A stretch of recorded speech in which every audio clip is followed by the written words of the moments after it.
कैसे हैं दोस्तों। चलिए, आशा करता हूँ सभी लोग काफ़ी अच्छे होंगे। पिछले क्लास में हमने एडमिशन ऑफ पार्टनर के केस में रिजर्व्स के बंटवारे को समझा था कि कैसे ओल्ड पार्टनर, पुराने पार्टनर फटाफट रातों रात आपस में मीटिंग बुलाते हैं कि भैया वो नया पार्टनर आने वाला है, ये रिजर्व्स प्रॉफिट जो हमने पहले कमाए हैं, अपनी मेहनत से कमाए हैं, नए पार्टनर को नहीं देना है, फटाफट से बांट लो। और हमने बांट लिया। अकाउंटेंट को बुला के फटाफट से बुक्स में एंट्री डलवा दी। जनरल रिजर्व यानी कि पुराना प्रॉफिट पुराने पार्टनर के बीच में पुराने रेशियो में बट गया। ठीक है, कहानी खत्म। पिछले क्लास में हमने ये एक प्यारा सा क्वेश्चन भी किया था। अब मैंने आपको जैसा कमिटमेंट किया था कि रिजर्व्स पे एक छोटा सा कॉन्सेप्चुअल क्वेश्चन करने के बाद थोड़ी सी और डिटेलिंग में जाएंगे, थोड़ी सी और गहराई में उतरेंगे। ठीक है, हम तैरेंगे उसके अंदर। ठीक है, रिजर्व्स क्या है? प्रॉफिट है, पुराना प्रॉफिट है। मैंने कहा था रिजर्व्स इसके कुछ टाइप भी हैं। टाइप मीन्स केवल ऊपर का नाम, रैपर अलग है, अंदर का माल वही है। यानी कि रिजर्व्स को हम वर्कमैन कंपनसेशन रिजर्व भी बोलते हैं। ठीक है, क्यों बोलते हैं, कब बोलते हैं, समझेंगे।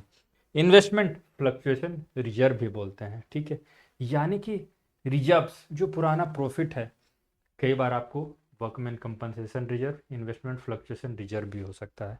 अब दोस्तों, ये तो रही अकाउंटिंग की बात। मैं हमेशा बोलता हूँ आपको, अकाउंटिंग को ये बिजनेस की पढ़ाई है।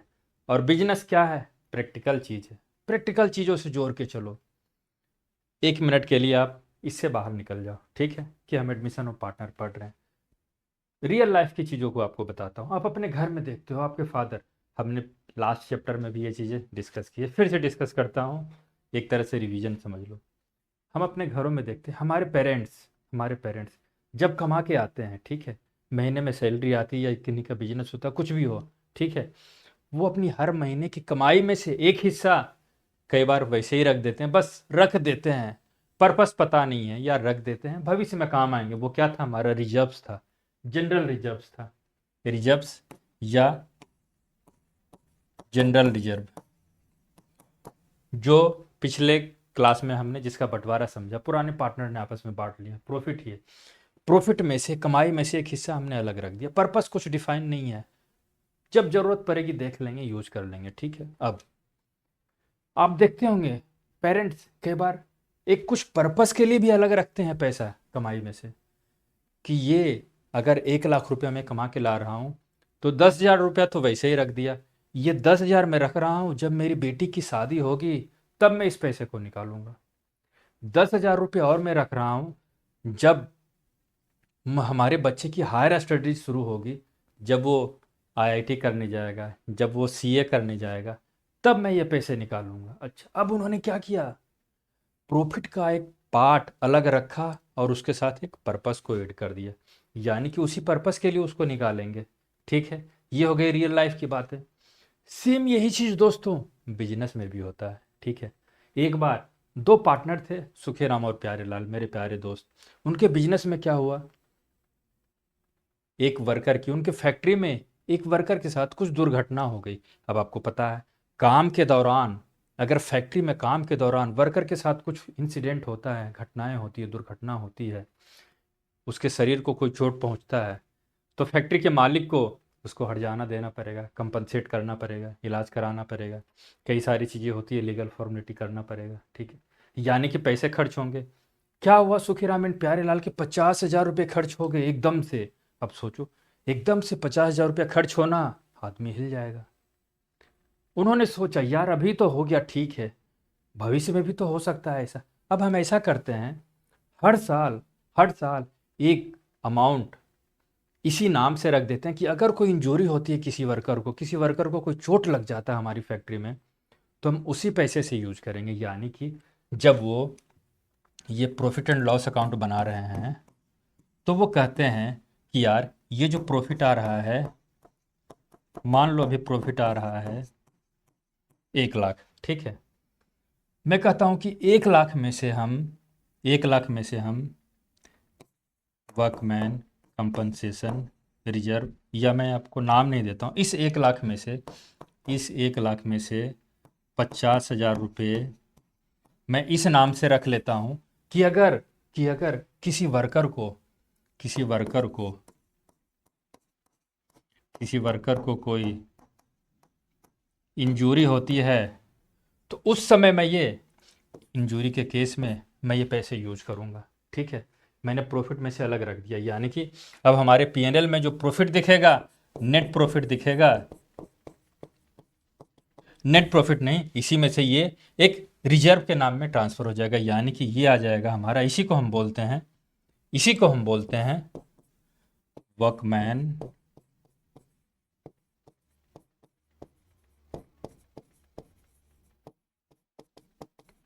कंपनसेशन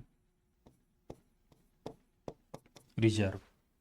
यानी कि दोस्तों वर्कमैन कंपनसेशन रिजर्व क्या हुआ, प्रॉफिट में से एक हिस्सा हमने अलग रख दिया। ठीक है, क्यों रखा कि अगर किसी वर्कर को कोई चोट लग जाती है, दुर्घटना हो जाती है, इंजरी हो जाती है, तो उसे मुझे कंपनसेट करना पड़ेगा।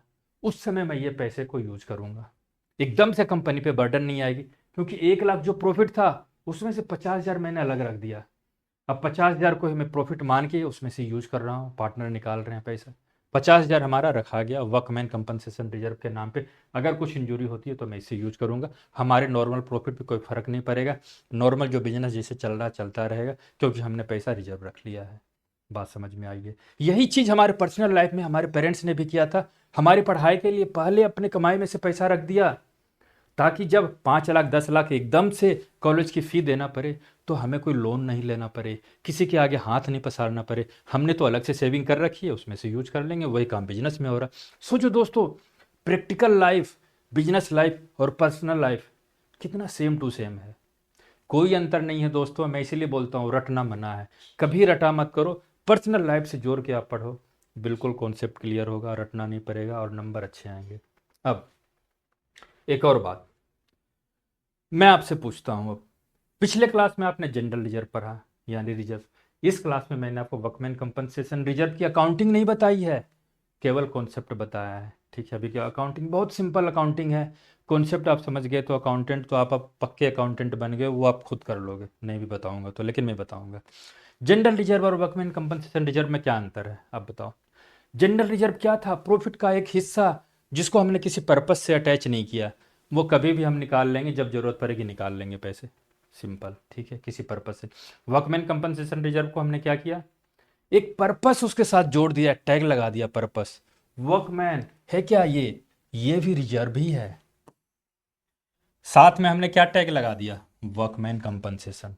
वर्कमैन मीन्स क्या, जो लेबरर होते हैं, जो फैक्ट्री में काम करने वाले वर्कर होते हैं, उनको जब मैं कंपनसेशन दूंगा वही ये रिजर्व होगी, यानी कि जब इंजरी होगी तो मैं ये रिजर्व को यूज करूंगा, यानी कि एक टैग लगा दिया, एक पर्पस हो गया। जनरल रिजर्व में कोई पर्पस नहीं होता, वो एक आम रिजर्व है, सीधा सीधा वो प्रॉफिट का हिस्सा है, बस दोनों प्रॉफिट का हिस्सा है, इसके साथ एक पर्पस है, उसके साथ पर्पस नहीं है, बस सिंपल, समझ गए। अब same to same accounting treatment है दोनों का। जस्ट अगले लेक्चर में, चूंकि आप लोगों की रिक्वेस्ट है कि सर छोटे छोटे लेक्चर दिया करो, हमें पढ़ना आसान होता, तो अगले लेक्चर में हम इसी अकाउंटिंग ट्रीटमेंट को समझेंगे, इस पर प्रैक्टिकल क्वेश्चन भी करेंगे। तो चलिए दोस्तों, मिलते हैं अगली लेक्चर में। जय हिंद, जय भारत।